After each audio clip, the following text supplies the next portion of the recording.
A1 TV सब पे नजर अंदर की खबर। कोहटा से खबर शामिल करते हुए आपको बताएंगे, शदीद बारिशों के बायस दरियाई झेलम में पानी की सतह बुलंद होने से सैलाबी रेला आज़ाद पतन पुल की तरफ बढ़ने के खदशात के पेश नज़र इंतजामिया हाई अलर्ट रिपोर्ट कर रहे हैं। कोहटा से राजा परवेज इकबाल। मैं मौजूद हूँ आज़ाद पतन पुल के मुकाम पे, जहाँ शदीद बारिशों के बाद दरिया झेलम में पानी की सतह बुलंद होने से सैलाबी रैला आज़ाद पतन पुल की तरफ बढ़ने के खदशात की वजह से इंतज़ामिया हाई अलर्ट हो चुकी है।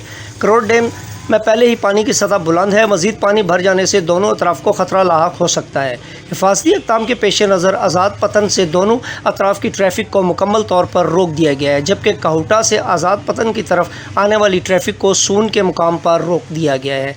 ज़िला इंतज़ामिया, तहसील इंतज़ामिया, पुलिस हर तरह की सूरत हाल से निपटने के लिए पूरी तरह तैयार है।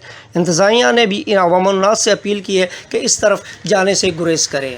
जी शुक्रिया परवेज इकबाल आपका। रुख करते हैं कमील।